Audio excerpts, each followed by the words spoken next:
ሰላም ሰላም ተመልካቾቼ እንዴት አደራችሁ? እንዴት አረፈዳችሁልኝ? እኔ ደህና ነኝ፣ እግዚአብሔር ይመስገን። ዛሬም በአዲስ ነገር መጥቻለሁ። ላይክ፣ ሼር፣ ሰብስክራይብም አድርጉ አዳዲስ ሲሆናችሁ ለዚህ ቤት ማለት ነው። ስለ ጆርዳን ላውራችሁ ነው። ስለ ጆርዳን ሁሌ ነው ማውራ። አንድ እህቴ ከመጣች አንድ 20 ቀን ሊሆናት ነውና እሷ ላይ የደረሰባት ነገር ከዚህ በፊትም እዚሁ ጆርዳን ሰርታለች። ያው ብዙ ጊዜ ፕሮሰሱ ምኑም ስለሚፈጥንልን ያው እዛ ነው የምንመርጠው። አንዳንዴ ያው የለመዳችሁት ሀገር ይሻላል በማለት ወደዛ እንሄዳለንና ይሄዱ። መልካም ቤት እኮ አይጠፋም፣ ግን በብዛት የተረገሙ ስለሆኑ ነው እንጂ ጥሩዎች አይጠፉም። ፈጣሪ ከጥሩ ሰው ጋር ከጥሩ አሰሪ ጋር ያገናኛችሁ። በተለይ አዳዲስ የሆናችሁ በቃ ቆፍጣና ነው መሆን ያለባችሁ። የጆርዳን ሰው ትንሽ ሰዎቹ አስቸጋሪ ናቸውና አሁን ላይ ደግሞ 4000 ድርሃም አልኩት ዲናር ገብቷልና መቶም ወስዳቸው የለም። ቢሮ ላይ እንግዲህ ለስራ መታችሁ 15 ቀን መቀመጥ ማለት ይከብዳል። እና ድሮ አሁን ራሳቸው ነበረ ወጪያቸውን ችለው ከኢትዮጵያ የሚያስመጡ ማዳሞች ማለት ነው። አሁን ላይ ብር የላቸውም። ብሩም በጣም ተጨመረባቸው መሰለኝ። እና በጣም የሚያሳዝነው ነገር ግን ለሰራተኛው የሚከፈለው እና እነሱ የሚዘርፉት ሌላ ነው። እና ምን አለበት እንኳን ትንሽ እንኳን በየአመቱ ያው ነው። አሁንም ደሞዝ ጨምሯል የምትሉ ልጆች አላቸውና አዳዲስ የሆነው በ275 ነው።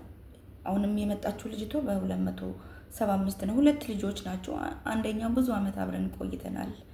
እነዚህ 2 አመት ጆርዳን ሰርታ ተመልሳ አሁን ደግሞ ተመልሳ መታለች እና እሷ ያው ልምድም ስላላት ራሳን አስከብራ የሚገርማችሁ ነገር ወሰዷትና ከወሰዷት በኋላ ምግብ የለ ምን የለ፣ ስራው 24 ሰዓት ነው።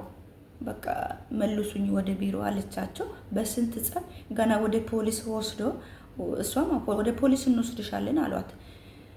እሷም ደግሞ ውሰዱኝ፣ ምንም ችግር የለውም ውሰዱኝ፣ ለኔም ህግ ይፍረድልኝ ብላ ምክንያቱም ቋንቋ ስለምትችል ራሳችሁን እንደዚህ ነው ማስከበር ያለባችሁ። ከዛ ፖሊስ ጣባ ወሰዷት ምናምን ነገር እንደዚህ ስሏት ካልፈለገች ወደ ቢሮ መልሷት ወይም እኛ በራሳችን እናሳፍራታለን አሉ። የሚገርማችሁ ነገር ፖሊሶቹ ማለት ነው እናሳፍርሽ ብሎ ሲጠይቋት አይ እኔ ከመጣሁ ገና ነው፣ ወር እንኳን አልሞላኝም፣ ለስራ ነው የመጣሁት፣ መመለስ አልፈልግም አለቻቸው እንጂ ሊያሳፍሯት ነበረ ፖሊሶቹ ማለት ነው። ከዛ ምን ያደርጋሉ? የሰራችበትን የ4 ቀን ምናምን አስከፍሎ ፖሊሶቹ ወደ መጣችበት ቢሮ መለሷት ማለት ነው። እና ከአቅማችሁ በላይ ሲሆኑ እንትን ወደ ህግ ሂዱ። ህግ እንደኛ ሀገር ህግ አይደለም። በቃ እንጃ ለእውነት ነገር ነው የሚቆሙትና ገና እቺ ልጅ ከመጣች መኖሪያ ፍቃድ እንኳን የላትም።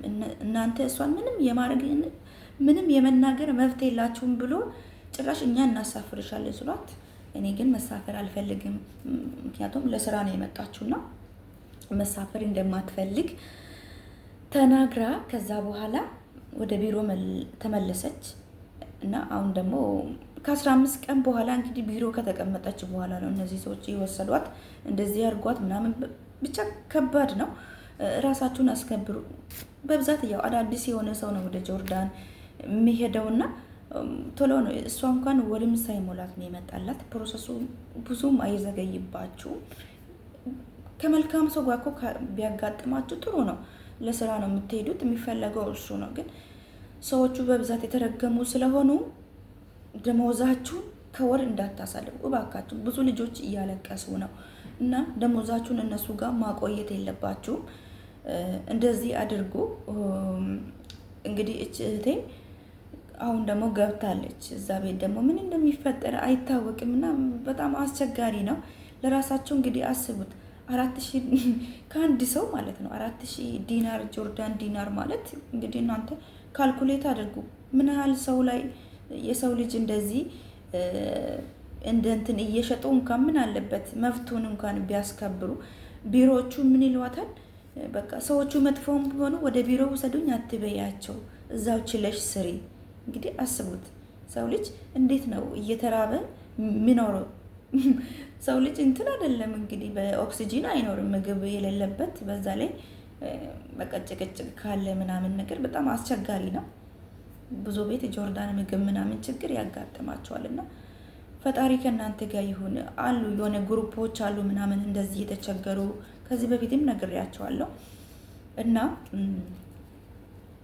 የተቸገሩ ምናምን የሚረዱ ግሩፖች አሉ። የእነሱንም ስልክ ቁጥር ከዚህ በፊትም ማስቀምጫለሁ። አስፈላጊ ከሆነ ደግሞ ችግር ውስጥ ያላችሁ ልጆች ጠይቁኝ። ብዙ መፍትሄዎች አሉ። ብዙ መልካም ልጆች አሉ። ከአቅማችሁ በላይ ሲሆን ማለት እኔ ህገወጥ ሆኑኑ ስሩ እያልካችሁ አይደለም፣ ግን በቃ እየተራባችሁ እዛ ቤት መኖር የለባችሁም። ወይም ወደ ህግ መሄድ ወይም መፍትሄ መፈለግ ነው እንጂ አንድ ቦታ ሆናችሁ ዝም አትበሉ። ራሳችሁን አውጡ። ከዛ በፊት እዛ ስደት ላይ ለራሳችሁ የምትቆሙ ራሳችሁና ራሳችሁ ብቻ ናችሁ እንጂ ማንም መጥቶ እናንተን እንትን የሚላችሁ የለም። ሞኝ አትሁኑ። የጆርዳን ማዳም አንዳንዶቹ በጣም ክፉ ናቸው። ሰርታችሁ እንኳን ደሞዛችሁን አይሰጡም። የሚክዱም አሉ። እስከ አመት ራሱ ደሞዝ የሚያቆይባችሁ አሉና ወደ ፖሊስ ሄዱ። ህጋዊም ሆኑ አልሆኑም የእውነት እዚህ ሀገር ህግ የእውነት እግዚአብሔር ይስጣቸውና በጣም ነው የተገረምኩት ማለት ነው። ይቺ ልጅ እንግዲህ ዜጋ ናቸው ብሎ ሳያዳሉ ከመጣች ወርም አልሞላትም። ይቺ ልጅ ህጋዊ ገና መኖሪያ ፈቃድ እንኳን የላትም። ስለዛ ምንም እሷን የማድረግ መፍትሄ የላችሁም ብሎ ለዚች ምስኪን ልጅ ነው የቆሙላትና እኛ እናሳፍርሻለን ምናምን ብሏት እና ምን ለማለት ፈልጌ ነው፣ አትፍሩ። ከአቅማችሁ በላይ ሲሆን ወደ ፖሊስ ሂዱ። ምንም የሚያስፈራ ነገር የለም። ፖሊስ ማለት የህግ አካላት ነውና ምንም አትፍሩ። ከአቅማቸው በላይ ሲሆኑ ወደ ህግ ተጠለሉ። ሰዎቹ በጣም ክፉና ረመነ ስለሆኑ ማለት ነው። እና ደሞዝ ጨምሯል የምትሉ ደግሞ የለም አላውቅም። የተለየ ቢሮ የመጣችሁ ልጆች ሊኖራችሁ ይችላል። በብዛት በየቀኑ ከጆርዳን ምክንያቱም ከ50% በላይ ጆርዳን ያለ ሰው ነው የሚከታተለኝና ማውራውን ብዙ ልጆች የሚያወራቸው ጆርዳን የሚኖሩ ናቸው። እናንተ ሙቀቱ ነው መሰለኝ ወይ ወሬ ሁሉ ጠፋብኝ። እና ምን ለማለት ፈልጌ ነው፣ ብዙ መረጃ ከሰው ብዙ ኢንፎርሜሽን ስላለኝ አዳዲስ ሲሆኑ 225 ነው፣ ይቅርታ 250 ነው። አዲስ ሲሆኑ ደግሞ 275 ነው። እና እንደዛ ነው እየመጡ ያሉት። ከዛ በላይ የለም። ይሄንን አምናችሁ ነው እህቶቼ። መልካም ሰው ደግሞ ካጋጠማችሁ የሚጨምሩም አሉ፣ ራሳቸው አስበው ማለት ነው። አንዳንድ ቤት ሁሉ መጥፎ ነው እያልኩ አይደለም፣ ግን በቃ 10% ይሆናል መልካም ሰዎች። በተረፈ ደግሞ እርጉም ናቸው ሰዎቹ ማለት ነው። እና ከመጣችሁ ጸልዩ፣ መልካም ቤት እንዲያጋጥማችሁ ማለት ነው። ይቅርታ አቋርጬ ነበር። እና ደግሞ ውጭ ላይ የሚሰሩ ልጆች እንደዚህ ስራ አታችሁ ቁጭ የምትሉ ልጆች ደግሞ አናግሩኝ። እኔ ከእናንተ የሚቀበለው ነገር የለም። ምናልባት ያ የሚያስገባችሁ ሰው ኮሚሽን ቢቀበላችሁ ነው።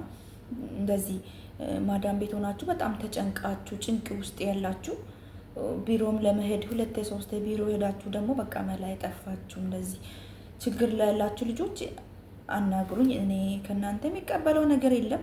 እነዛ ልጆች ደግሞ የሚያስገባችሁ ልጆች እነሱ ቢቀበላችሁ ነው። ምክንያቱም ተቀምጣችሁ ስራታችሁ ውጪ ላይ በተለይ ትንሽ ይጨንቃል አይደለ? ያለ ስራ መቀመጥ ማለት ነው። እና ህገወጥ ሆኖ እያልኳቸው አይደለም እህቶቼ፣ ህጋዊ ሆኖ መስራት ጥሩ ነው። ለራሳችንም ድህንነት መልካም ነው። ግን በቃ ከአቅማችሁ በላይ መቼም ሰው ጠግቦ ወይም የተለየ ነገር ፈልጎ አይደለም ውጭ የሚወጣው፣ ከአቅማቸው በላይ ሲሆኑ ነው። እና ምን ለማለት ፈልጌ ነው፣ እንደዚህ ስራ ያጣችሁ ልጆች ውጭ ምናምን የሚሰሩ ልጆች አሉ፣ ጥሩ መልካም ልጆች እና ለእነሱ ነግራችሁና ስራ ትገባላችሁ ማለት ነው። ስራ ፈታችሁ የተቀመጣችሁ እህቶች ደግሞ በተረፈ ደግሞ በርቱ። ውጭ ላይ ጥሩ ቤት ካጋጠማችሁ አንድ ቦታ ጥርሳችሁን ነክሳችሁ ስሩ፣ ጥሩ ነው። ከኮንትራት ቤት ይልቅ ውጭ ላይ ጥሩ ቤት ካጋጠማችሁ አንድ ቦታ ገንዘባችሁን ይዛችሁ እንደዚህ ውጭ ላይ መውጣት ሳታበዙ። በእርግጥ ጆርዳን ያለ ሰው በጣም የተሰተረው ናቸው ምናምን እንደዚህ። ስለ ጆርዳን ብዙም የሰማሁት ነገር የለም መጥፎ ነገር። ሌሎቹ አሉ እኛ ያልሰማነው አንዳንድ ሊኖሩ ይችላሉ። ግን በቃ ውጭ ላይ ደግሞ ስትሆኑ ጠንካራ የዓላማ ሰው ነው መሆን ያለባችሁ። ምክንያቱም የሆነ ጊዜ ተይዛችሁ ስትገቡ የሆነ ነገር ሊኖራችሁ ይገባ። ህገወጥ ስትሆኑ ደግሞ በምን ሰዓት እንደምትያዙ ስለማታውቀው ሁሌም ደግሞ ራሳችሁን ዝግጁ ያላችሁትን ነገር መቆጠብ መያዝ ነው ያለባችሁ እና ማለት ፈልጋለሁ። አዳዲስ የሆናችሁ ደግሞ ሰብስክራይብ አድርጉ፣ ላይክ ሼርም አድርጉ። ሙቀቱ በጣም ይሞቃል ውዶቼ፣ ወዳችኋለሁ። በያላችሁበት መልካም ጊዜ መልካም ቆይታ። ቻው